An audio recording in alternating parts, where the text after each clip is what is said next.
From WNPR, I'm John Dankosky, and this is The Wheelhouse. I want to make it clear to the media present and to the people present. I have not provided alcoholic beverages to a minor. I have not been guilty of sexual misconduct with anyone. President Donald Trump is heaping praise on his host of the ASEAN summit in the Philippines. Now, he held talks with Philippine President Rodrigo Duterte earlier, saying that they have a great relationship. And he essentially said that, he believes he's taking President Putin at his word that Russia did not meddle in the election. So let me just read you the latest from President Trump. He says, "Why would Kim Jong-un insult me by calling me old when I would never call him short and fat?" Trump Jr. and the WikiLeaks account believed to be operated by founder Julian Assange. In all of my testimony, I can only do my best to answer your questions as I understand them and to the best of my memory. But I will not accept and reject accusations that I have ever lied. That is a lie. You can join our conversation, 860-275-7266. Comment on our website, wnpr.org/The Wheelhouse. You can find us on Facebook and Twitter at WNPR Wheelhouse. Talking about the week's news, as always, with Colin McEnroe, host of The Colin McEnroe Show on WNPR. Howdy, Colin. Good morning, Mr. Dankosky. Also with us is Mark Pazniokas. He's Capitol Bureau Chief for the Connecticut Mirror. You can read more of his work at ctmirror.org. Hi there, Paz. Good morning. And Leah Wright-Rigueur is here. She's Assistant Professor of Public Policy at Harvard's Kennedy School of Government, author of The Loneliness of the Black Republican.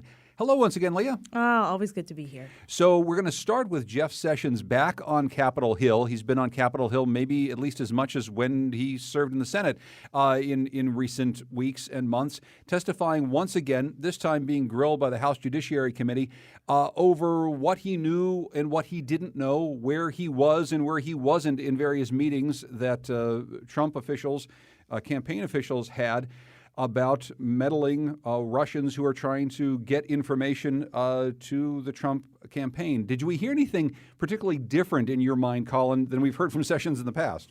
Well, not in the sense that he seems to have a very bad case of CRS, which is can't remember stuff. I mean, if there's a different thing, you might call it the Papadopoulos factor. There's going to be some cross-pollination between these investigatory congressional committees and the Mueller investigation, inevitably. And Papadopoulos provides them, now that he's a cooperating witness and now that he's putting stuff on the record, he provides them with kind of a stick pin that they can put in certain places and say, well, hold on, because we have somebody else who says that you were there. So, I maybe at that level. I would just quickly say, to my mind, the most fascinating sort of subplot of this subplot is that Mitch McConnell and some other people have floated the idea that Jeff Sessions might be a good write-in candidate in Alabama right now, where they're desperate to get rid of Roy Moore. And the truth is, Sessions is probably a lot more viable as an Alabama senator. I mean, if he were on the ballot, he could really probably pretty easily win re-election. They don't care about Russian interference down there. And he's, I think, very stained and cracked and dented as in his role in justice right now. But it just seems like there's some irony in taking this person who's damaged in a certain way and saying, "Wow, we've got this other damaged guy down in Alabama. Maybe you could take his damaged place with your different kind of damage." Well, it's stained and indented, Paz, in part not just because the Democrats are sticking him full of pins over what he remembers about a meeting with Papadopoulos, and now all of a sudden I remember that, and I told him that we couldn't do anything with that, but also stained and beaten up by Republicans who don't think that he's following the orders of Donald Trump, who wish that he'd go after Hillary Clinton and the Obama administration. It seems like nobody on either side of the aisle in Washington wants Jeff Sessions around. I never thought I'd say this, but I have come to feel sorry for Jeff Sessions. And I have begun rooting for his survival as Attorney General. And there's a serious point to that.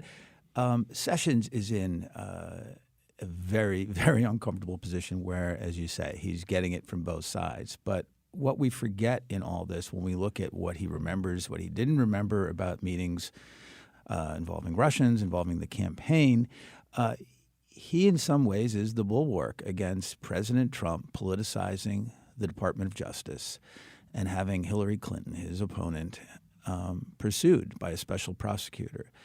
Sessions, for all of his shortcomings, does seem to have some loyalty to the Department of Justice as an institution. He's a former U.S. attorney. Under him, the people who have been put forward for U.S. attorney around the country, including here in Connecticut, have been, by and large, professional prosecutors who are very well regarded. So he's playing rope-a-dope with the president right now over the question of launching a special prosecution, naming a special prosecutor to look into Hillary Clinton and Uranium One and all that stuff. And he's, I think he's really trying to put that off. You know, he's saying he's having people internally look at it to sort of put the president off. But he is just really in a very awkward position. Well, an awkward position, but an awkward position he's put himself in. I mean, he wouldn't have to keep answering these questions about what he didn't remember if he didn't keep coming up here and then having new fact patterns emerge that say, oh, no, actually, you were part of that meeting, and yes, you probably had that conversation. question. I mean, that's of his doing. And yes, his amending his sworn testimony before the Senate is the polite way they put it. That is totally self-inflicted.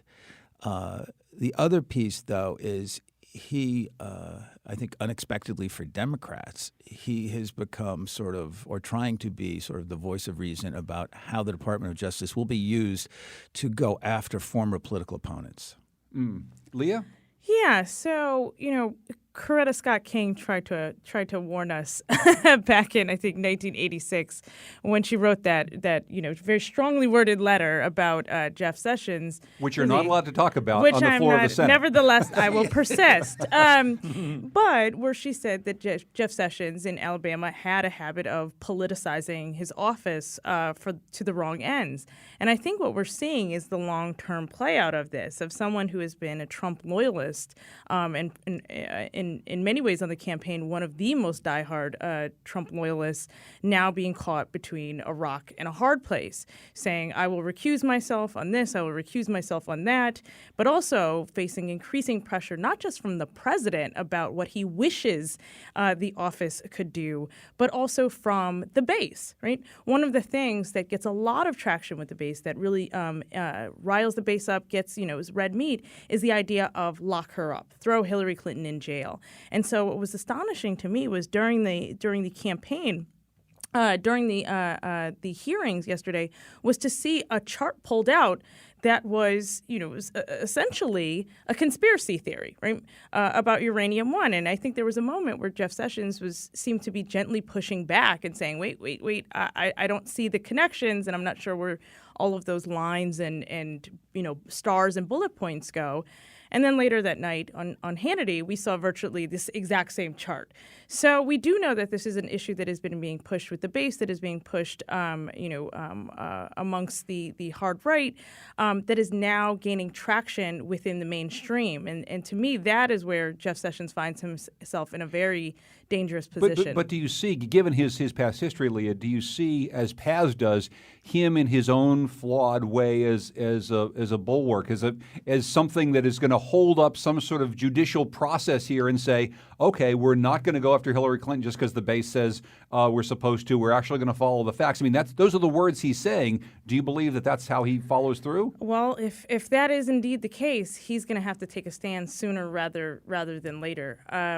So far, what we've seen, just in general, with Donald Trump is that Donald Trump, in terms of rhetorical and kind of base things, gets what Donald Trump wants, or he throws people under the bus. And we know that Donald Trump was on the edge of firing Jeff Sessions a couple of months ago. So there's also been some speculation that Jeff Sessions may do something to get back in the president's good graces, and maybe this is it. I don't know yet, though. I think we can't know that unless we know what sort of sub rosa conversations and back channel conversations are going on between Sessions and his former Senate colleagues, who really ultimately know him a lot better than Donald Trump. And I would assume some of them would be saying to him, don't do this. We really can't be put in this position of having some kind of show trial of a political opponent. I think back to something that I wasn't even entirely comfortable about at the time in 2009 when President-elect Obama said there would not be any war crimes trials or any investigations into Dick Cheney or Donald Rumsfeld or any other people from the Bush administration.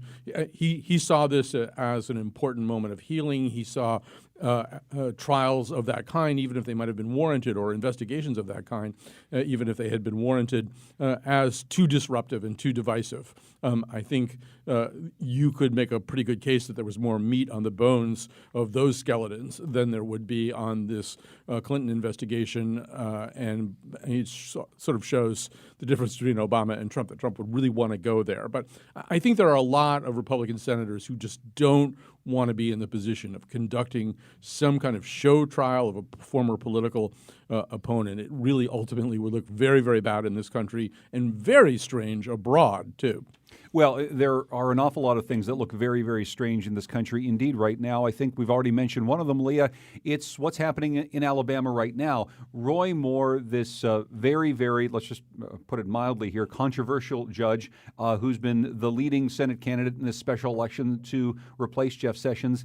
Now as many as 5 distinct allegations by women who say that some years ago he either forced himself sexually on them or he tried to initiate some sort of contact when he was in his 30s and they were in their teens. It's led to uncomfortable positions from Republicans like Mitch McConnell, who say he should step away from the race, and a whole bunch of Republicans in Alabama who say, you know what, I don't care what Mitch McConnell and all those other people say. Roy Moore is my guy, and I'm sticking with him. It's truly one of the more bizarre things we've ever seen. Maybe it's just Alabama, but it's also, I think, very important nationally. Right. And so I just want to share a stat that came out yesterday from the Washington Post, which is that 60% of Americans believe the charges against Roy Moore. And that includes Republicans who say this by 49% to 30%. So there is something going on there within the Republican Party. I'm not so surprised about Mitch McConnell being one of the first people within the Republican Party nationally to come out. He supported Roy Moore's opponent, Luther Strange. But also, I think Mitch McConnell was aware that this representation or this tie to Roy Moore is a dangerous one. Essentially, there is no rock bottom. There is no line. And I think this is what we're seeing play out in Alabama, where Alabama voters are saying, okay, so what, right? They're finding all kinds of ways to excuse really what are these increasingly credible claims. Well, it's either so what, or it didn't happen, or this is a political witch hunt, or on and on and on. Or finding some kind of rationale. And I think it's really kind of eye-opening. And one of the things it brings up over and over again, and I know we're going to talk about this throughout the show, but is the gender problem within politics that we continue to face. I mean, this is a significant issue. It's significant that it's coming in the midst of a breakdown, a misogyny breakdown within and sexual harassment and sexual assault culture within Hollywood. There is something much, much bigger going on, and it should be no surprise that Roy Moore is in the midst of it. There was a 22-point gender gap in the Virginia race for governor, and every Republican leader is aware of that. And that is that underlines this whole controversy with Roy Moore. This is a conversation they wish to end. And to Leah's point, I mean, to have these drip of further revelations, and then accompanied by some really incredible statements that are coming out in his defense, including a state representative who suggested that any woman who comes forward so many years later should be prosecuting for failure to protect the rest of society from a predator, which certainly betrays an incredible ignorance of the dynamics of whether it's a male victim or a female victim, of how people respond to things that happen, particularly in a sexual nature, when they were very young. Well, yeah, and it points to yet another troubling line that we've been hearing coming out of many of these connected stories, Colin, of young men from their mid-20s through their mid-30s. Well, people do things and people can get away with things, and it's a very long time ago. These are all things that I think it's quite clear that most of the rest of society, women, people of color, can't get away with at all. They can't get away with any sort of accusation of anything against them at all. But if you're, Roy Moore and you're a prosecutor and you're 32 years old, what I am hearing from some people at least is that's what happens. And that is one of the most profoundly troubling things I think of anything. Right. I think the national mood, although the national mood does not overspread every part of America and it doesn't touch everybody. By a long shot. Not by a long shot. I mean, the national mood is kind of a shift in a way of understanding these kinds of stories and these kinds of cases. I think the notion that you waited too long to come forward is now a much more discredited counter argument. The notion that you didn't express sufficient outrage at the moment is now a discredited argument. People understand that people often freeze in their tracks in some of these situations. And I would assume, the notion that, yes, boys will be boys is hopefully also a pretty discredited notion. I just want to say one more thing about McConnell and Moore, which is that before this all started, I am sure that Mitch McConnell was not looking forward to the arrival of Senator Roy Moore for a whole bunch of other reasons, right? He's kind of a loose cannon. He's the Ten Commandments in the courthouse guy. He, as Leah pointed out, was not, the Republican establishment's first choice by a long shot. Mm-hmm. So now, with him all dinged up like this, and to Paz's point, I guarantee you also that McConnell's advisors and handlers said, don't say you don't believe Moore. Say, I believe the women. Because of that gender gap issue.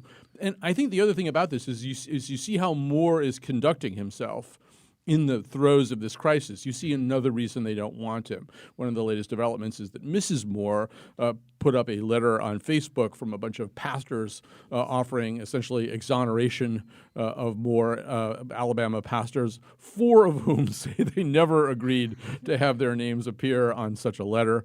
The last thing I would say is that Sean Hannity is often the last person to put down his hatchet, has backed away from Moore and said that Moore has 24 hours to clear his own name. I don't know how, even if you were innocent, you would clear your name in 24 hours from such a complicated set of charges. So when Sean Hannity walks away from you, that's an indication a lot of other people are walking. Before we take a break, though, and we're going to get back to this a little bit later when we talk about state politics, Lee, to talk about this in closing this gender gap, because this is so much about gender. In many cases, it's about race as well in American politics. But we seem to have this system that allows for the Roy Moores of the world to prosper and thrive and not be held to account for all sorts of misdeeds, proven and unproven, whereas the rest of society isn't. And it just feels as though there are more and more people who are saying that's not the way it's going to be, and we must do something about it. Maybe even Republican women, we must do something about it to change the way politics works right now. So 2 things. One, which is that one of these big drivers of the gender gap is actually coming from black women, right? So black women are overwhelmingly loyal to the Democratic Party and overwhelmingly critical of the Republican Party. And the numbers between black and white women and actually racial minority women and white women are pretty staggering. We saw it play out in the 2016 election, but we've seen it play out in almost every single election except for 1964 and 1996. With that said, one of the things that's most remarkable, I think, about here with Roy Moore is the number of conservative or Republican identified women who are coming out and speaking out against Roy Moore or saying, I believe the women. And in particular, there have been several women who have gone to the media and spoken about their own experiences, suggesting that there is no reason, right? There's no benefit to speaking out. And this is why they find the women's points credible. And I think this is something that is resonating with women on the ground. And as a political analyst, Paz, I guess I just wonder if at a certain point, so you've got a president who's historically unpopular, he seems to be unable to get things done in a Congress with the type of political makeup that he'd normally be able to get something done with. There's problems in Alabama. There's problems with the Justice Department. There's a Russia investigation. At a certain point, does the National Republican Party have to say, we can't play the short game anymore? The long game is we have more than half of the population, women, who are going to reject some of what we stand for. We have an increasing number of people in the population, people of color, who are going to reject what we say we're standing for. I mean, at what point does the National Republican Party say, this has to start to shift? We had that conversation a little bit after Mitt Romney lost, and we got to change up what the Republican Party looks like. does now actually signal a shift, or do we just kicking it down the road? It was easy to do a postmortem after Romney's loss because you didn't have to worry about igniting a civil war within the Republican Party. And really what you're suggesting is if the Republicans choose to go away from Trump towards being more open and welcoming to women and issues that appeal to women, the risk is you're setting off a president who is not shy about lashing back.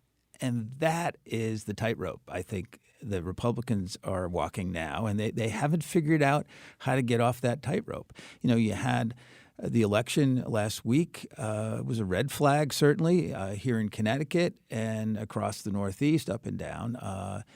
And the question is how you respond to that without open warfare with President Trump. Do you have a thought, Colin? I do. Unfortunately, it'll be an unpopular thought with a lot of people. And I do feel that it's a mistake to make this about tribalism, about party tribalism. I think the Democrats, I start with myself. The Democrats have to do some truth and reconciliation about the 1990s.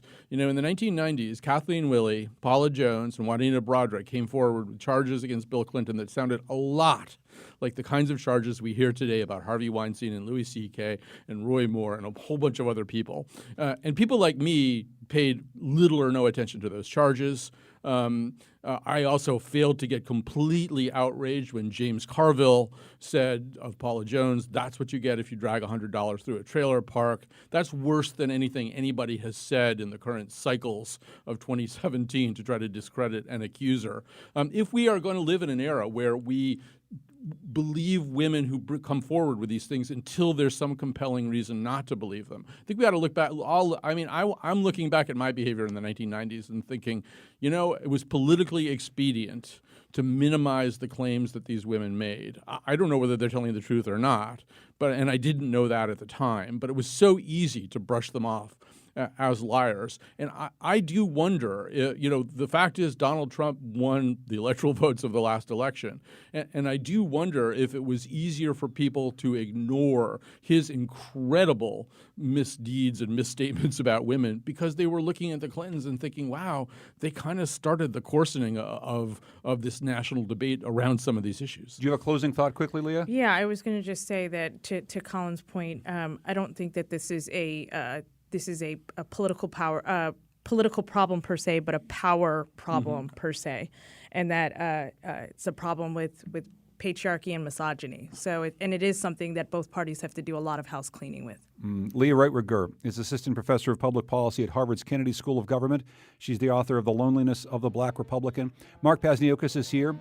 He's the bureau chief for the Connecticut Mirror. Colin McEnroe is host of the Colin McEnroe Show on WNPR. We're going to turn to some state issues coming up next here in the Wheelhouse.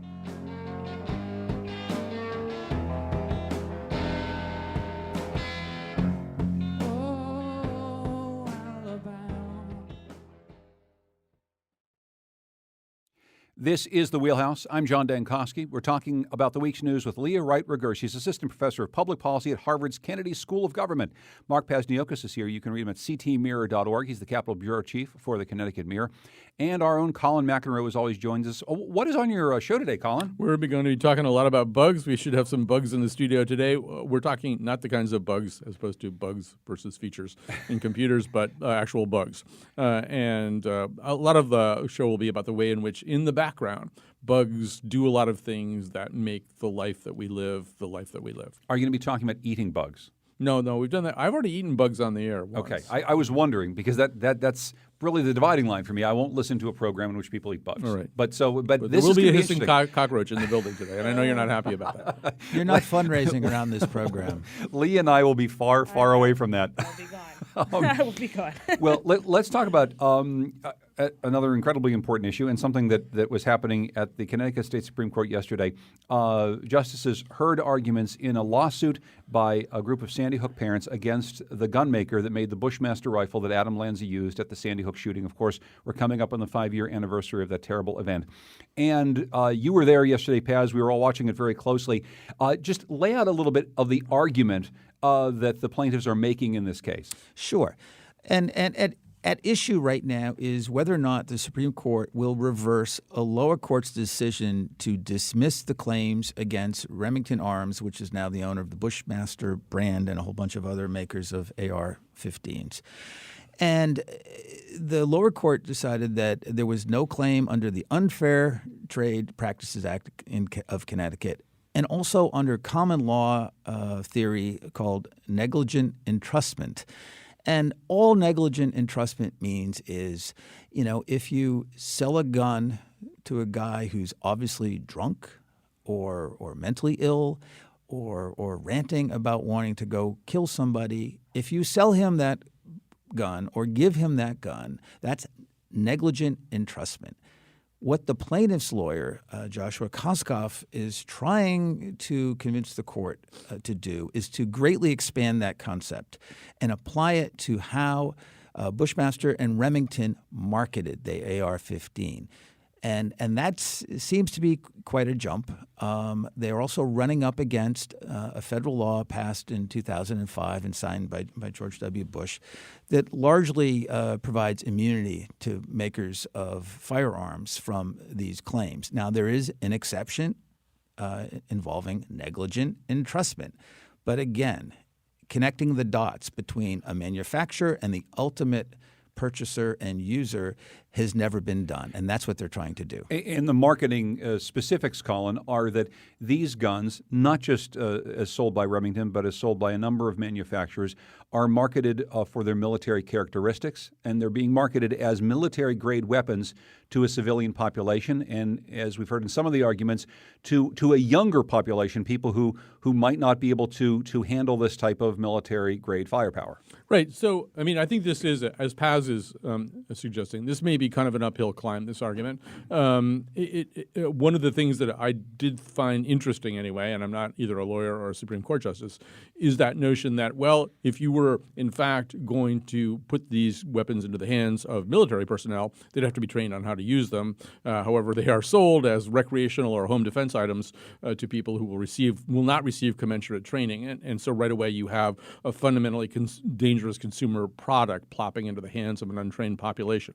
I think this is a very complicated set of arguments to make. It's a novel set of arguments to make. I think there is I love, by the way, the name of the 2005 law. It is the Protection of Lawful Commerce in Arms law. This is the law that basically gives the gun industry a get-out-of-court-free card. It should be called the "You're not paying your lobbyists enough, no matter what you're paying them, because this is amazing what they just did for you" law. But because of that law, it's very, very hard to sue gun manufacturers under any circumstances, as the lower court kind of indicated. One of the problems with advertising is now you're getting into the area of speech, although it's not the case that you can never regulate advertising. You can, we do all the time.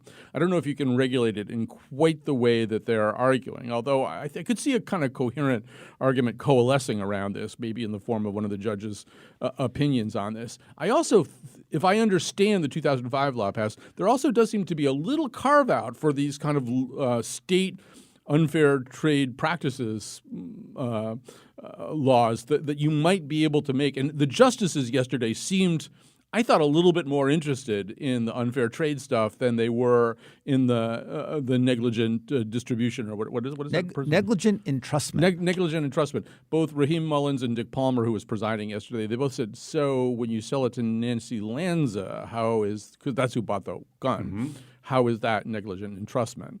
Right. Justice Mullins asked that question. The other thing I think we have to keep in mind, this won't be an absolute win or loss at the Supreme Court. If the court returns it to the lower courts for trial, really what is the immediate issue here is Joshua Koskoff is dying to do pretrial discovery. Right. He wants to get into the emails and the files the way that lawyers did against the tobacco industry, and all the stuff that came tumbling out then that really exposed the tobacco industry for knowingly selling products that were killing people. The question and knowingly is, selling products that were killing people to very young people, and knowingly marketing products to kids, and that's really at the heart of what this lawsuit is about. It's about the discovery, but it also is this novel legal argument, Lee. I mean, where do you see it going? So I just have one quick point, which is that I find it interesting that the parents are taking this approach. And I think one of the things that it's a response to is being continually shut down on other avenues. So now what they're trying to do is take this really novel or different approach in order to kind of do the unpacking of what's behind. And so one of the most difficult things to do in a lot of these cases, or historically that we've seen, is to actually get into the meat and potatoes, right? To see how the sausage is made behind the scenes. And that's what the parents are trying to figure out how to do. So one of the things, that we've seen in different cases across different arenas and things like this is that failure, right? So being so either being turned away or the court ruling against them is not necessarily, right, a bad thing, right? It's a stepping stone to figure out what is the best approach to actually get something through. So I do think that this is a long haul case that we should be looking for kind of other avenues for how these parents are approaching this. Ian Hockley, the father of Dylan Hockley, one of the 6-year-olds killed, said we have infinite patience to pursue this. This is not about damages. This is about really laying bare how the firearm industry works in the United States. It's obviously infinite patience they have. They're also coming up on the anniversary, the 5th year anniversary, which is going to drive a lot more attention to the Sandy Hook shooting. And not surprisingly, I guess, Colin, just yesterday in Northern California, we had yet another gunman on the loose, someone who had exhibited all sorts of very serious problems with mental instability, problems with the law in the past. He tried to get into an elementary school and perhaps reenact something like what happened. And all I can say is, boy, the teachers and the administrators of that elementary school locked that place down pretty fast. And for all the people who may go on and on about the worthwhileness of public school teachers and how much they should be paid, I'll just tip my cap once again to people keeping kids out of harm's way. Well, there's a lot of things are sort of coming together right around the time of this case. So yes, 5th anniversary. As you said, 3 of the 5 worst mass shootings in American history have happened, I think, in the last 17 months, something like that. So, I mean, if you wanted a menu of events that might drive the justices, I mean, justices are human beings. And as they look at this, I'm sure that there are people on that court who would like to craft some kind of decision that would, as Paz says, at minimum, remand this thing back to a lower court so there could be a trial, so there could be discovery, so you could get this information, even if ultimately on a federal appeal you'll probably lose. If you get this information, you can start a different kind of public debate, a larger kind of public debate. And let's face it, gun ownership has actually declined, like per household, gun ownership has declined in this country in recent years. Not because of new laws that were passed, but because ultimately people have decided it's not a good idea to have a gun in your house. Now what we have are people who stockpile guns. There's still a lot of guns in America. They are owned by a denser concentration. A smaller group of people own a lot of guns. But the more that as Leah says, you get these small wins and the debate changes and more information trickles into the pipeline of the public debate, you maybe change some minds anyway, if not some laws. I just want to quickly ask you, Colin, you mentioned that maybe there are some people in the state Supreme Court who might want to craft some sort of ruling that would bend to what they think about the role of gun manufacturers and all this. It leads us to a really important question. Who exactly is on the Connecticut Supreme Court? It's complicated. So, yes, Chase Rogers, as most people know, is retiring as Chief Justice in February. She's not sitting on this case. Richard Palmer, who I think it's fair to say has been the intellectual leader of the court over the last 5 or 6 years, and certainly has crafted major decisions on gay marriage. That's actually more than 5 or 6 years ago, on gay marriage and the death penalty. I think he's sort of been the intellectual leader of the court. He is, I think, 67 right now. There's going to be a new Chief Justice. It probably won't be Dick Palmer because of his age. It'll probably be Andrew McDonald for about a dozen different reasons that you can think of, including the fact, and Paz knows so much more about this than I do, but when we think of the Chief Justice, we think of this person who presides over the Supreme Court and its monk-like deliberations and stuff. But the Chief Justice is also an administrator in certain ways. And Andrew McDonald probably has a little bit more administrative experience than a lot of other people. He's also very young. I think he's 51. Is he 51? Yes, Yeah. I believe so. So he's young. He's somebody who would serve in the role for quite a long time. There are 2 new justices on the Supreme Court because Dennis Evely reached 70 and because Carmen Espinosa took senior status early. So Raheem Mullins, who we mentioned yesterday, is one of the new justices, and Justice Khan is the other. I don't think she was present yesterday. She and Robinson were not present? They were not present, and which was quite frankly bizarre. They're going to, most of the time. I mean, it's the record, it's the briefs, and it's the lower court record, as well as the arguments. So they will listen to an audio of the arguments. But yes, for reasons unknown, they were not there yesterday. What I really take out of that more than anything else is that I'm glad that Colin thinks that 51 is young. Oh yeah. When we come back, we're gonna talk about judges are like turtles. I mean, you really have to kind of adjust everything. It's a whole different like tortoises. time scale. Yeah. When we come back, we're going to talk a little bit about the. I thought we were done talking about the Connecticut state budget. Oh no, it's out of balance again. We're going to talk about that a little bit. We're also going to talk a little bit more about diversity in politics here in the state and a couple other issues we need to get to with Colin McEnroe, with Mark Pasniokis of the Connecticut Mirror, with Leah Wright-Rigueur from Harvard's Kennedy School of Government. I'm John Dankosky. This is The Wheelhouse.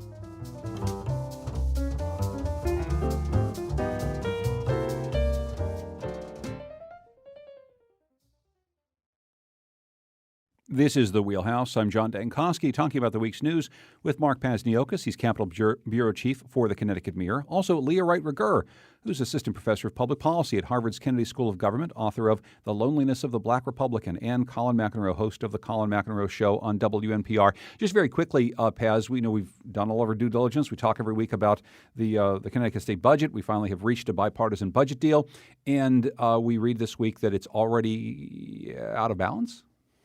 Yes, the November consensus revenue report, which often is the harbinger of bad times in the coming legislative session, indeed projected a shortfall based on falling tax revenues. So I'm just going to stop you and say, but that's basically been happening almost every year for the last, I don't know how many years. I mean, this first consensus estimate almost always has that same bad news in it, right? You're a lot of fun at parties, aren't you? Well, I'm just saying. I mean, I'm no Keith Fanoff, but so what does that tell us? Does that tell us that there's something structurally wrong with what they've done here? Or does it tell us that we're constantly in need of revising the way we estimate tax revenues? Because that's what seems to be the problem. Right. It tells us that Connecticut is a state where the economic growth has been less than 2%, where the state has yet to recover all the jobs lost in the Great Recession of 2008.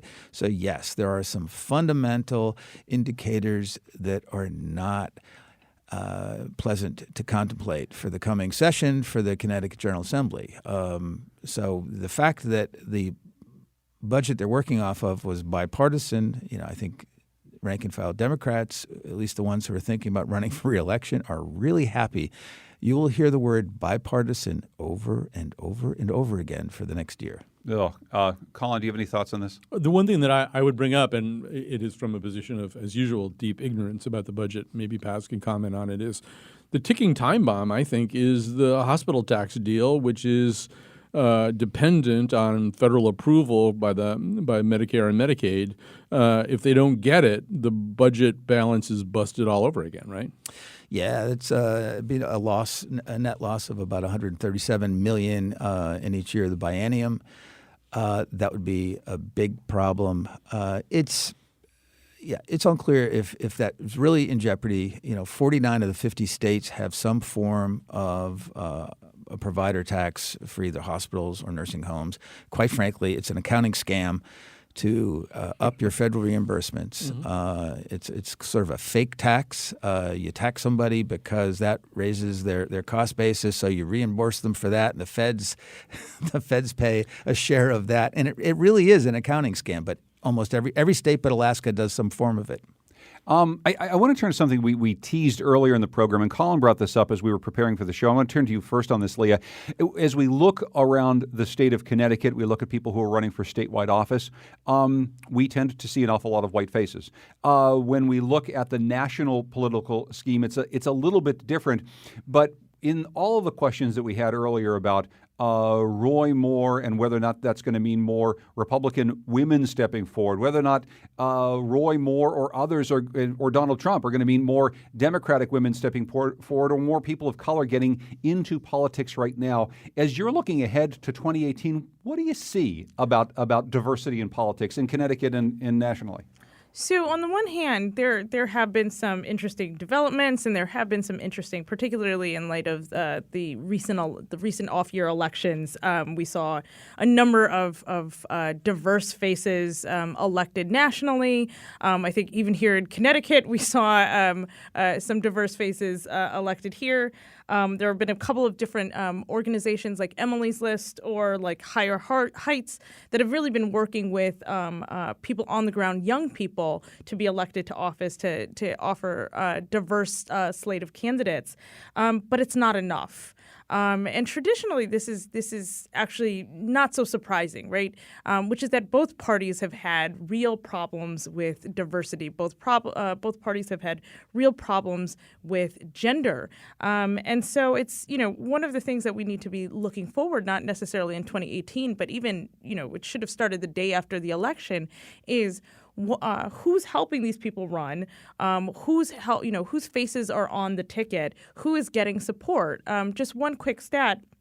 A couple of studies have found that, for example, if you walk into a room full of black women and you ask them, how many of you want to run for office, almost nobody in the room will raise their hand. And it's because black women don't get the same amount of funding, they don't get the same amount of networking, they don't get the same amount of support.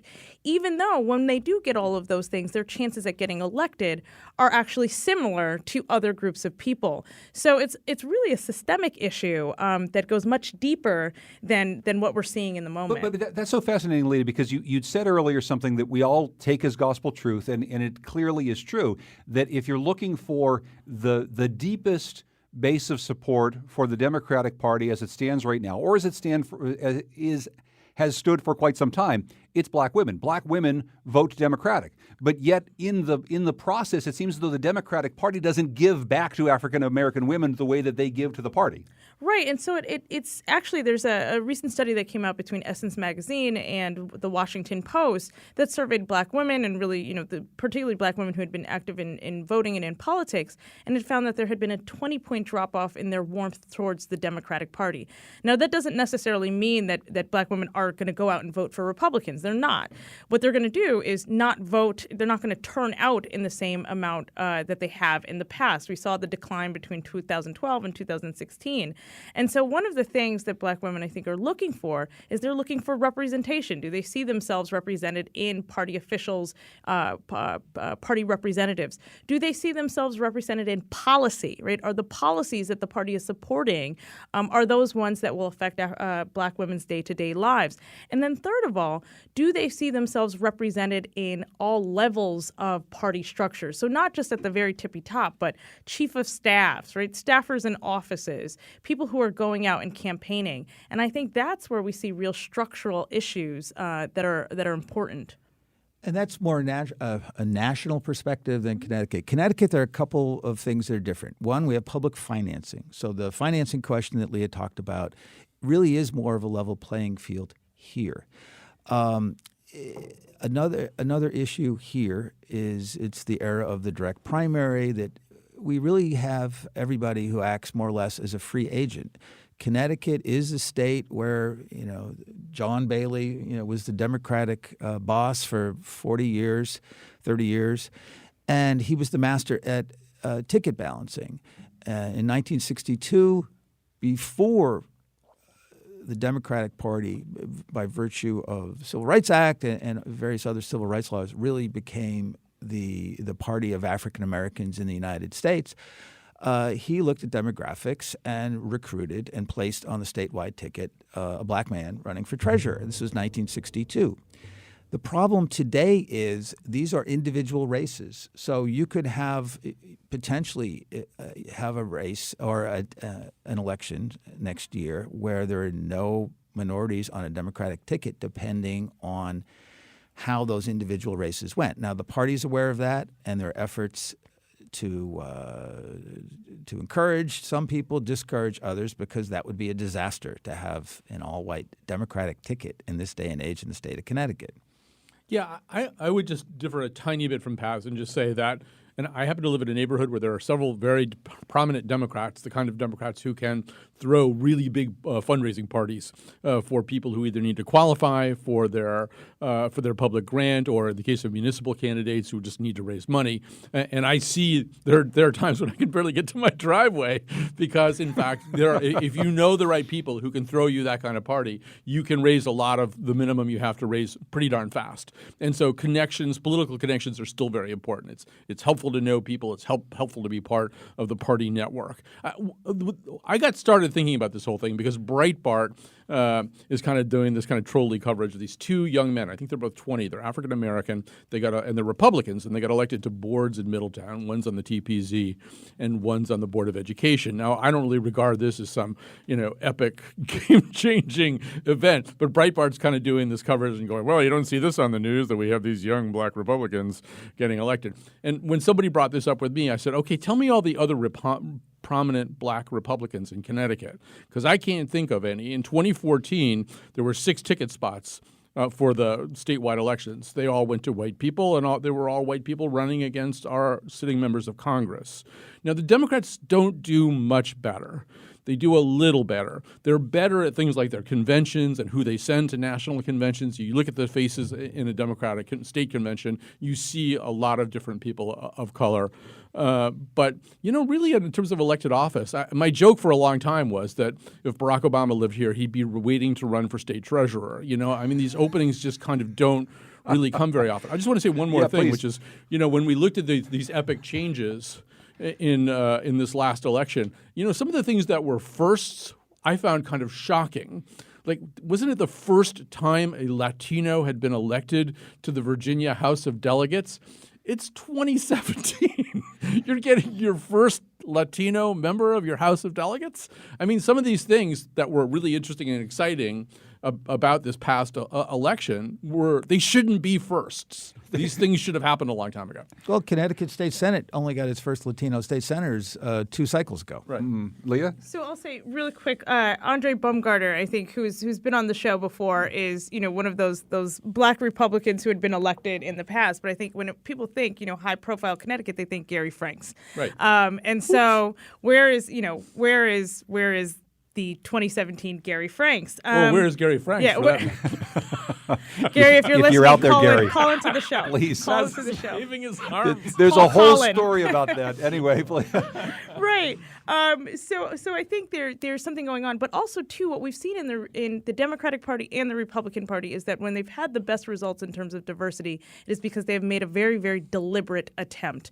And so one of the things that we've seen nationally, but even here in Connecticut, is that after 2013 and after Barack Obama, the Republican Party, even though it feels it feels like an oxymoron given Donald Trump, made very deliberate attempts to go after minority candidates for various officers, including at the municipal level. And now it's the Democrats, I think, turn to return to that effort. Can I just say one thing about that? In 2000, there was a concerted effort by the Republican Party to recruit minority candidates. It was like that big tent thing, and I was at the Philadelphia convention, and there was this huge effort to showcase the notion there are people of color who are Republicans. And what was interesting in Connecticut was that Sandra Mendoza was the Attorney General nominee at the time. She's of Argentinian descent. And the Republican leadership in Connecticut could not have given a whoop in the high wind about Sandra Mendoza. She was just somebody who was going to lose to Dick Blumenthal. The national people got very excited. You have a Latino person who's running for statewide office. They were much more excited about it than the state Republicans, who I think still don't get it. I mean, Paz, but does this change at all? I mean, at the state level, Colin's right, and part of it is, Republicans don't put up any candidates really for any of these 5 congressional races. I mean, if they maybe start, eventually you build some sort of a bench. Well, they did once, right? Against Rosa, some guy, Wendell Wilkie, that wasn't his name, but it was like that. He ran against Rosa Wendell. Yes. It wasn't right. Wendell Wilkie. Now we're just making up names. Look, the parties can create an environment, they can encourage. But at the end of the day, these are individual races, and you have to get the right candidate who are ready to go. Now, in the last cycle, you had an African-American man, George Logan, who unseated a Democrat, an old Democrat, but because he ran a good campaign. He was a good candidate, but he wasn't inherently a Republican. If the Democratic Party wanted him, he would have gone that way. Mark Pazniokas is Capitol Bureau Chief for the Connecticut Mirror. Thank you so much, Paz. Thanks also to Leah Wright-Rigueur from the Kennedy School of Government at Harvard, and of course our own Colin Macro. Thank you so much, Colin. Thank you. We'll be talking about bugs with you at 1 o'clock later this afternoon. Our technical producer is Kyle Wolf. The executive producer of The Wheelhouse is Katie Tolarski. I'm John Dankosky. Thanks so much for joining us.